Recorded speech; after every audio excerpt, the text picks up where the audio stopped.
Monsieur! Oui, vous! Mettez une petite pièce. Écoute ma musique, elle est mélodieuse. Elle te rappellera les souvenirs de ton enfance.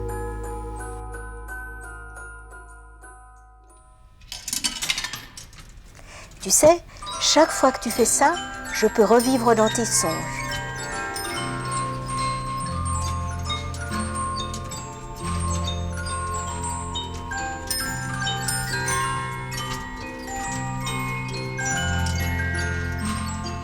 Assieds-toi, je vais te raconter mon histoire.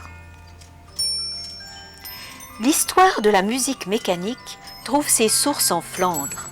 Un ingénieux sonneur de cloches conçoit un cylindre piqué de goupilles qui actionne des cames qui, à leur tour, frappent des cloches.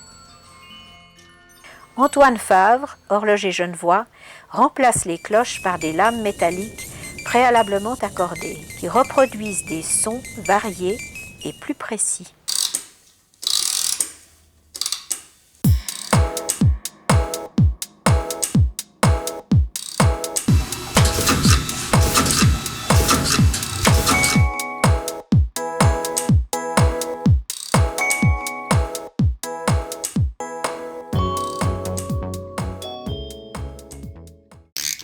J'ai été construite de différentes formes et de diverses grandeurs.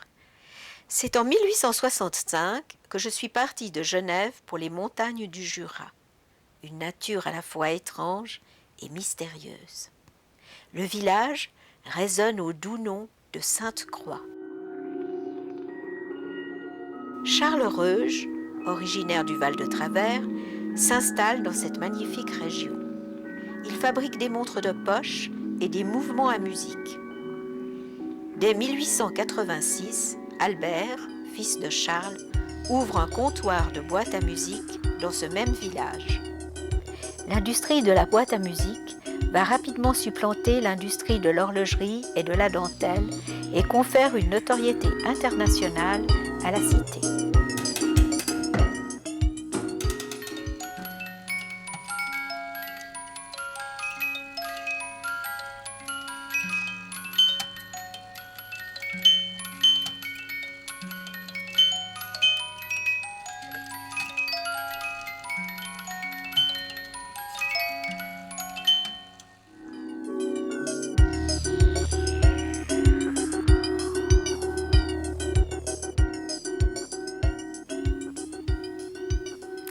Le clavier est fendu de façon à obtenir le nombre de lames nécessaires qui vont de 17 à 72 lames par clavier.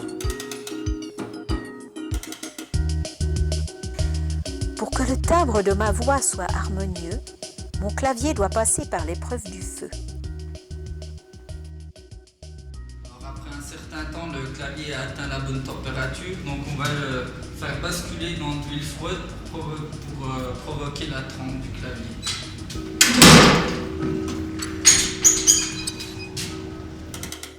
Afin d'avoir les sons graves, on rajoute du plomb sous les lames. Cette façon de faire n'a pas changé depuis le début de ma fabrication.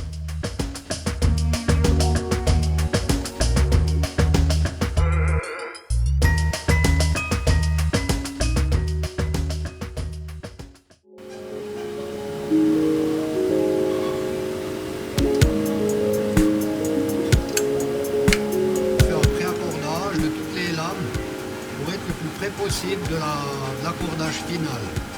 Tout cela en une seule fois sur la machine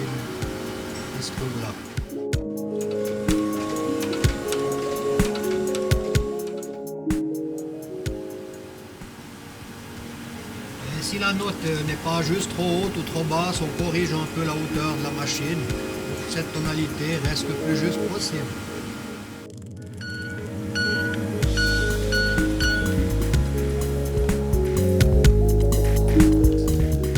M'accorder, on opérait d'une manière artisanale, ce qui a été progressivement remplacé par des machines. Elles font sonner chaque lame de mon clavier et comparent la fréquence des vibrations obtenues avec celle nécessaire à la note demandée. Une meule amène ainsi les lames à la note juste. Pour adoucir mes notes, on place de petites pièces en matière synthétique. Autrefois, on mettait des plumes de poule.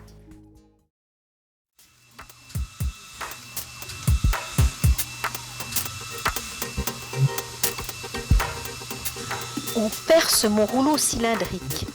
Ces piqûres sont vitales pour moi, car dans chaque petit trou, un fil en acier de 0,25 mm, une goupille, est insérée.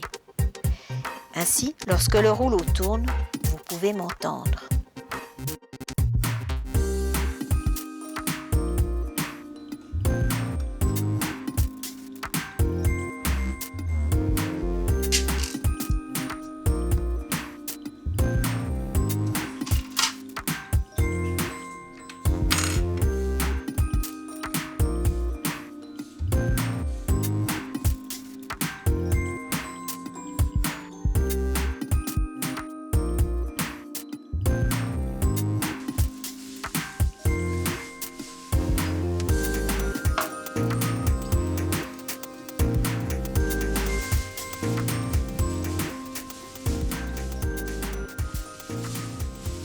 Enfin, mon corps est assemblé. Je suis vivante et je peux faire entendre ma mélodie à qui veut m'écouter.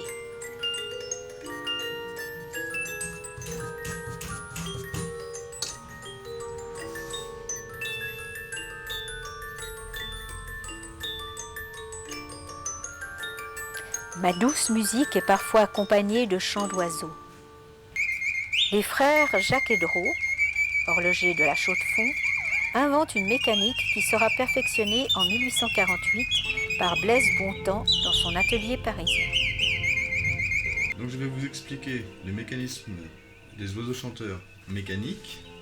Ici, vous pouvez voir le chant des oiseaux en mécanique. Donc ce sont des cames qui vont commander des leviers. Et ces leviers vont commander le soufflet. Le soufflet nous sert à reproduire le son. On pompe de l'air ambiant extérieur dans un réservoir. Et ensuite, on expulse l'air dans un sifflet. Le piston donne la tonalité grave aigu.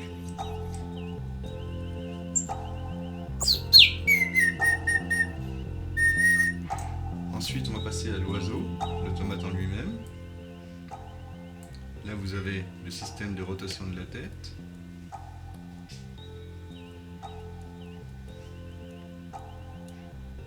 De l'autre côté, on peut voir le système d'ouverture de bec et le mouvement de la queue. Et bien sûr, les mouvements, on peut les conjuguer en même temps. L'oiseau terminé, plumé donc, avec de véritables plumes. Il tourne toujours la tête, il ouvre le bec. Le mécanisme en lui-même, entièrement monté mais sans les oiseaux.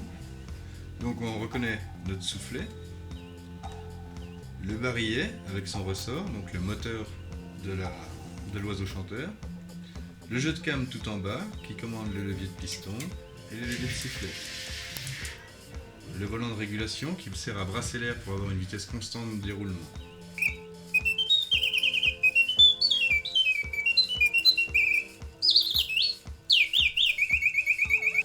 Voilà donc un produit terminé. Donc là, le but c'est de voir tout le mécanisme tout en ayant le chant de l'oiseau.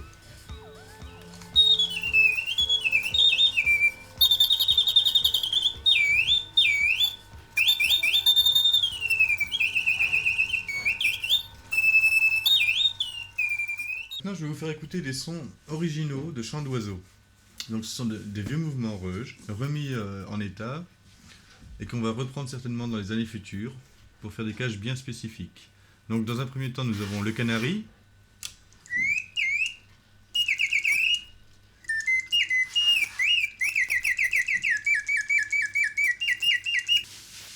Ensuite, nous avons le pinson.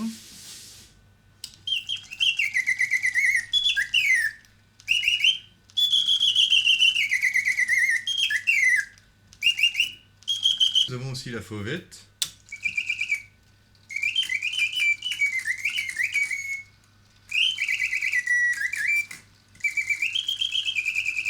nous avons aussi le rossignol.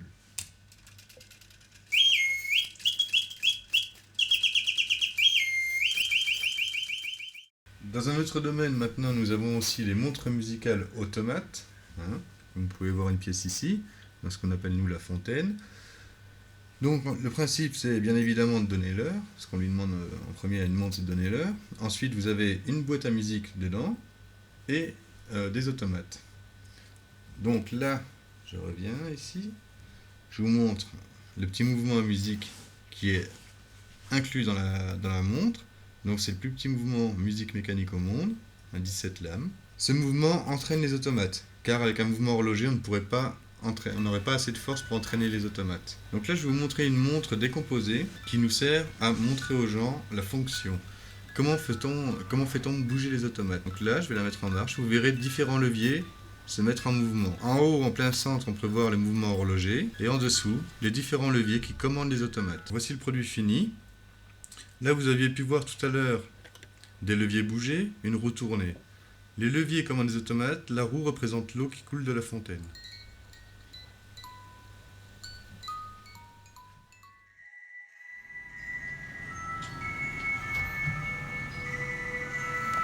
Guido Reuge fut certainement celui qui donna le véritable essor au mouvement mécanique des boîtes à musique.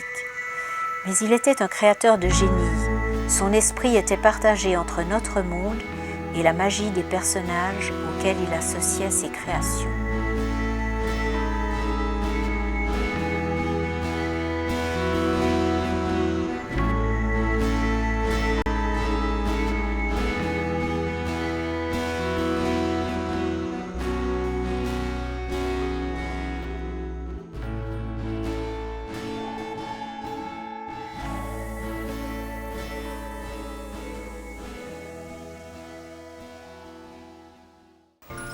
Voilà, je t'ai raconté mon histoire au rythme de ma mélodie.